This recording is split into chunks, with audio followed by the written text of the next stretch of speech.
महादेव। कैसे हैं दोस्तों आप लोग। मैं हूं आपके astrologer Deepa Madane. Astro friend में आपका बहुत बहुत स्वागत है।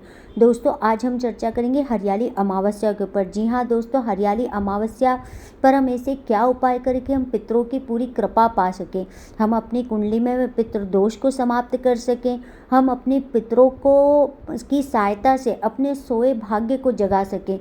दोस्तों मैं इस पूरे विषय पे आपसे चर्चा करूंगी, लेकिन उससे पहले मेरा निवेदन है कि आपने अगर अभी तक मेरे चैनल को लाइक नहीं करा है, सब्सक्राइब नहीं करा है, तो आप पहले उसे लाइक कर लीजिए, सब्सक्राइब कर लीजिए, उसमें जो बेल आइकन का बटन है उसे प्रेस कर लीजिए ताकि मेरी वीडियो की हर नई जानकारी आप तक पहुंच सके।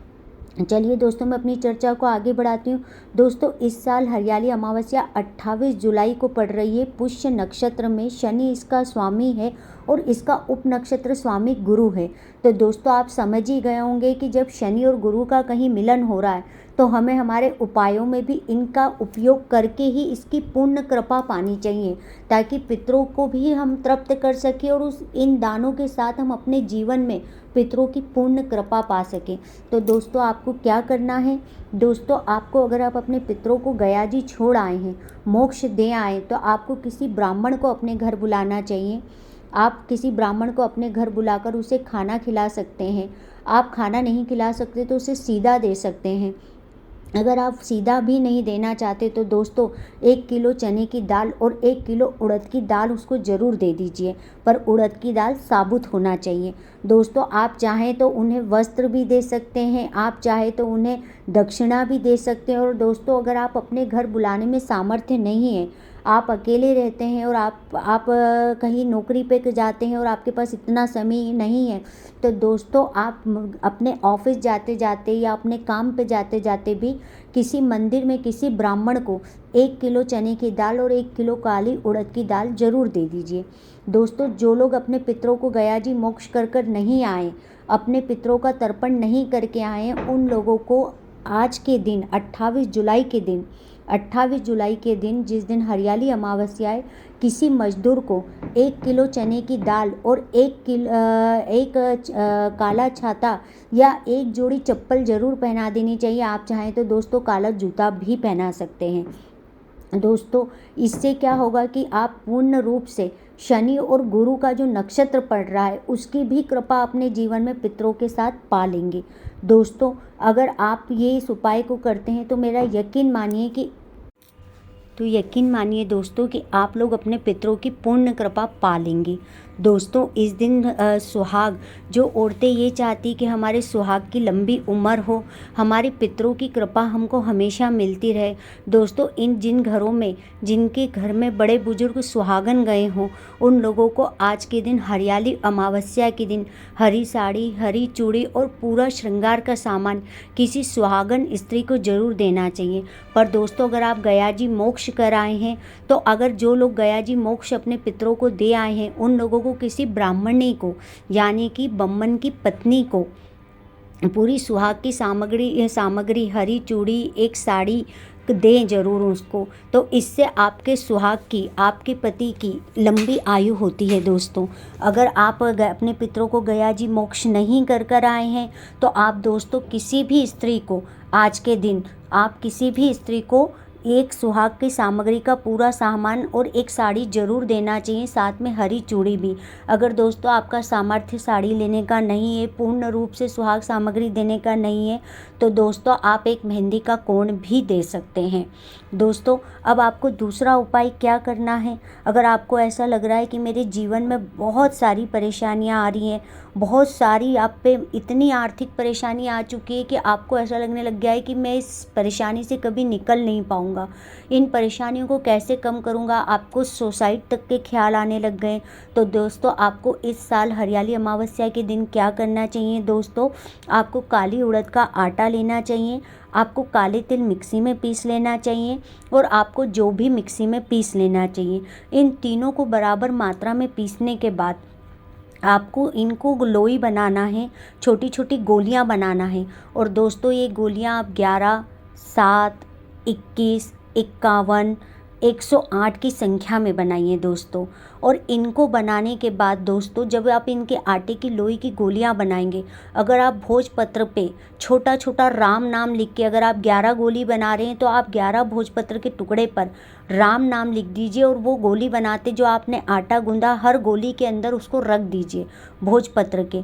और ये आपने अगर 7 बनाई है तो 7 के अंदर 7 बार राम नाम लिख के एक एक भोजपत्र पे उस लोई के अंदर रखकर उस गोली को बना लीजिए। और दोस्तों अगर आपने 11 ली है, 21 ली या 108 ली हैं तो इसी तरह बनाइए। अब दोस्तों इन सारी गोलियों को लेके आप 28 जुलाई हरियाली अमावस्या के दिन किसी भी सरोवर, किसी भी तालाब, किसी भी नदी के किनारे चले जाइए और दोस्तों आप इस गोलियों को उन मछलियों को खिला दीजिए। आप यकीन मानिए दोस्तों, आपके जीवन में कितना भी बड़ा आर्थिक संकट चल रहा हो, कितने भी आपके मन में सुसाइड जैसे ख्याल आ रहे हो कि मैं इस संकट से निकल भी पाऊंगा कि नहीं, या मेरी गृहस्थी में कभी मुझे इन कर्जों से मुक्ति मिलेगी कि नहीं, तो दोस्तों आप इस उपाय को करके देखिए कैसे आपके पितर आप पे कृपा बरसाते हैं। दोस्तों तीसरा उपाय जो हम करने जाएंगे त्रिवेणी का। जी हाँ दोस्तों, हरियाली अमावस्या के दिन पेड़ पौधे अपने पितरों के नाम लगाने से 10 गुना फल मिलता है पितृ कृपा का। जी हाँ दोस्तों, अपने जीवन में हरियाली अमावस्या के दिन आपको एक पौधा तो ज़रूर लगाना चाहिए। ये पौधा आपको ना ही अपने पितरों की कृपा देता है दोस्तों, जब हम अपनी काया छोड़ते, जब हमारी मृत्यु होती है तो मृत्यु होने के बाद यही जो वृक्ष हमने लगाया है, जब हम अपने लोक को जाते हैं, हम नरक लोक को जाएं या हम स्वर्ग लोक को जाएं दोस्तों, ये तो हमें खुद नहीं पता होता कि हमने जीवन में कितने पाप और कितने पुण्य करें।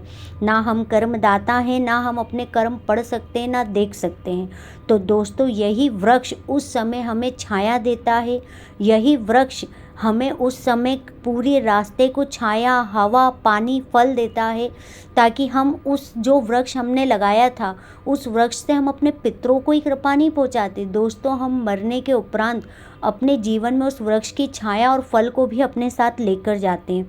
तो दोस्तों इतना महत्व होता है हरियाली अमावस्या के दिन वृक्ष लगाने का। पितरों को ही नहीं हम खुश करते, हम अपने मृत्यु उपरांत के बाद भी अपनी एक व्यवस्था लगा लेते हैं कि हमें किसी भी रास्ते जाना हो, चाहे स्वर्ग के रास्ते जाना हो, चाहे नरक के रास्ते जाना हो, हम नहीं जानते, लेकिन जिस रास्ते भी हम जाएंगे वहाँ पर यही वृक्ष जो हम आज अपने पितरों के लिए लगा रहे हैं तब हमें छाया और फल देगा। तो दोस्तों आपको क्या करना है अपने पितरों की कृपा पाने के लिए, हरियाली अमावस्या के दिन आपको त्रिवेणी लगानी है। दोस्तों अब आप सोचेंगे त्रिवेणी क्या होती है, तो दोस्तों नीम, बड़ और पीपल को त्रिवेणी बोलते हैं। जी हाँ दोस्तों, त्रिवेणी इतनी महत्वपूर्ण है, इसको लगाने का फल उतना ही मिलता है जितना आप इलाहाबाद के त्रिवेणी में जाकर इस संगम में अपने पितरों का तर्पण या पिंडदान कर आते हैं, उतना ही फल दोस्तों इस त्रिवेणी को आप किसी पार्क में या शिवालय में लगाकर आएंगे तो आपको उतना ही फल मिलेगा दोस्तों, जितना पितरों का आपको पिंडदान और तर्पण करने से गंगा घाट पे मिलता है, त्रिवेणी में मिलता है, गया जी में मिलता है। तो दोस्तों जो लोग गया जी अपने पितरों को मोक्ष कराएं वो भी लगा सकते हैं, और जो लोग अपने पितरों का मोक्ष नहीं किया है वो भी लगा सकते हैं। जिनकी कुंडली में पितृदोष हो वो भी लगा सकते हैं, और जिनकी कुंडली में पितृदोष नहीं हो वो भी अपने पितरों पे कृपा आती रहे इसके लिए लगा सकते हैं।